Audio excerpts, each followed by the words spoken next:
Class 8 lesson number 8 इसके हमने 5 extra प्रश्न पढ़ लिए थे। आज क्वेश्चन नंबर 6 है। इसमें वारेन हेस्टिंग्स के विचारों का वर्णन करो। इसका जो आंसर है वो यहाँ पे है, इसमें लिखा हुआ है बिल्कुल। हेस्टिंग्स प्राच्यवादियों के भारी समर्थक थे। हेस्टिंग्स अन्य प्राच्यवादी भारतीय विद्वानों से विभिन्न भाषाएं सीखना चाहते थे, जिन्हें वह कई बार केवल बोलियां समझते और वर्नाकुलर का नाम देते थे। स्थानीय रीति रिवाजों और कानूनों के बारे में जानना चाहते थे और प्राचीन ग्रंथों के अनुवाद और व्याख्या मदद चाहते थे। हेस्टिंग्स ने पहल करके कलकत्ता मदरसे की स्थापना की और उनका विश्वास था कि यहाँ के प्राचीन रीति रिवाज और यहाँ की ज्ञान संपदा ही भारत में ब्रिटिश शासन के आधार होने चाहिए। ये है इसका पूरा आंसर। अब इसका नेक्स्ट जो 7 क्वेश्चन है वो सुनो। कलकत्ता में मदरसा और बनारस में हिंदू कॉलेज की स्थापना कब की गई?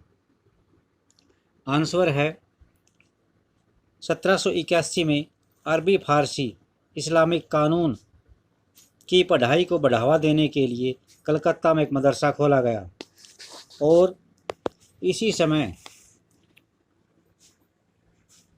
1791 में बनारस में हिंदू कॉलेज की स्थापना की गई ताकि वहां प्राचीन संस्कृत ग्रंथों की शिक्षा दी जा सके और देश का शासन चलाने में मदद मिले।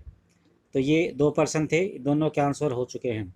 नेक्स्ट जो क्वेश्चन है, क्वेश्चन नंबर 8, प्राच्यवादी, मुंशी और वर्नाकुलर शब्दों का वर्णन कीजिए। ये आपकी बुक में साफ साफ लिख रखा है। प्राच्यवादी, मुंशी और वर्नाकुलर। वर्नाकुलर ये सारा का सारा लिखना है। अभी ये अलग अलग वर्ड हैं, इनकी व्याख्या की गई है। नेक्स्ट जो 9th क्वेश्चन है वो है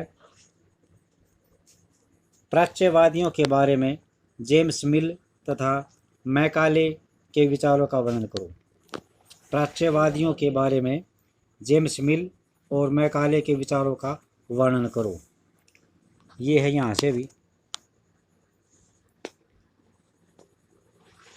प्राच्यवादियों पर हमला करने वालों में जेम्स मिल प्रमुख थे। उनका विश्वास था कि अंग्रेज़ों को देसी जनता को खुश करके और उसका दिल जीतने के लिए जनता की इच्छा के हिसाब से या उनकी भावनाओं को ध्यान में रखते हुए शिक्षा नहीं देनी चाहिए। उनकी राय में शिक्षा के जरिए उपयोगी और व्यवहारिक चीज़ों का ज्ञान दिया जाना चाहिए। इसलिए भारतीयों को पूर्वी समाज के काव्य और धार्मिक साहित्य के बजाय वे पढ़ाया जाना चाहिए कि पश्चिम ने किस तरह वैज्ञानिक और तकनीकी सफलताएं हासिल कर ली हैं। 1830 के दशक में मैकाले, थॉमस बेबिंगटन मैकाले इन आलोचकों में सबसे मुखर और प्रभावशाली विचारक थे। वे भारत को एक असभ्य देश कहते थे जिस सभ्यता का पाठ पढ़ाना जरूरी था। मैकाले के मुताबिक पूर्वी ज्ञान की कोई भी शाखा इंग्लैंड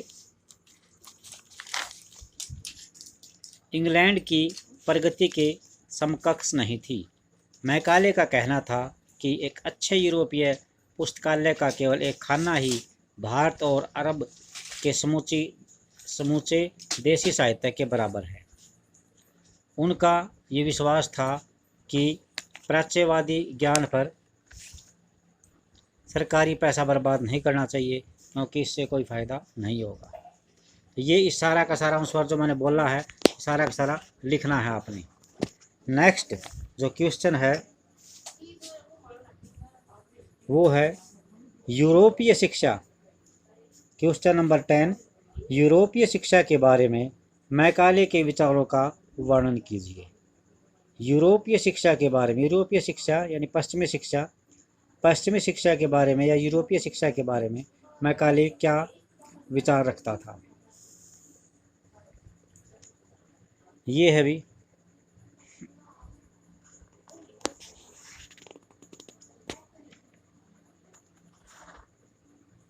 इसमें यहाँ से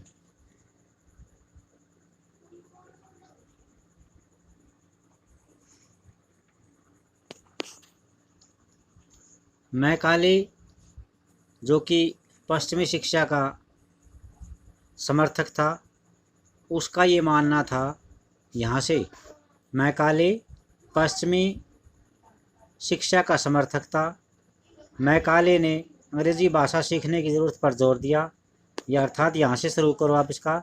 मैकाले ने अंग्रेज़ी भाषा सीखने की ज़रूरत पर बल दिया। उनका मानना था कि अंग्रेज़ी के ज्ञान से भारतीयों को दुनिया की श्रेष्ठतम साहित्यिक कृतियों को पढ़ने का मौका मिलेगा। यहाँ के लोग पश्चिम विज्ञान और दर्शन के क्षेत्र में हुए विकास से अवगत हो जाएंगे। इस प्रकार उसका कहना था कि अंग्रेज़ी पढ़ाना लोगों को सभ्य बनाना, उनकी रुचियों, मूल्यों और संस्कृति को बदलने का रास्ता हो सकता है। तो ये बातें आपने क्वेश्चन नंबर 10 के आंसर में लिखनी है। फिर है भी क्वेश्चन नंबर 11 क्या है भी, वुड के नीति पत्र की मुख्य विशेषताओं का वर्णन करो। वुड का जो घोषणा पत्र था उसकी मुख्य विशेषताओं का वर्णन कीजिए। ये है भी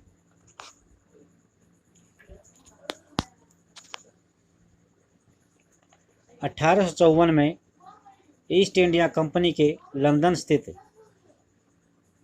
ये आपको आंसर स्टार्ट करना है यहाँ से। वुड दस्तावेज में, वुड के नीति पत्र में यूरोपीय शिक्षा का एक व्यवहारिक लाभ आर्थिक क्षेत्र में बताया गया है। उनके मुताबिक यूरोपीय शिक्षा के माध्यम से भारतीयों को व्यापार और वाणिज्य के विस्तार से होने वाले लाभों को समझने में, देश के संसाधनों का विकास और महत्व बताने में मदद मिलेगी।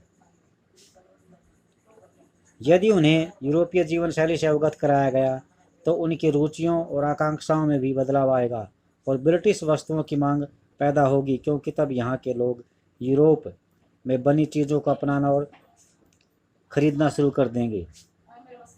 2 लाइन और हैं भी इसके बारे में ही।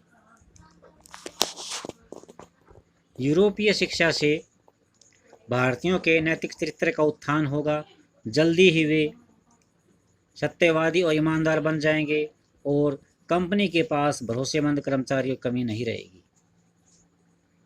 ये है भी इसकी मुख्य बातें, विशेषताएं। प्रश्न नंबर 12, 1854 का जो नीति पत्र था उसको प्रभावी बनाने के लिए अंग्रेज़ों ने क्या कदम उठाए या क्या किया।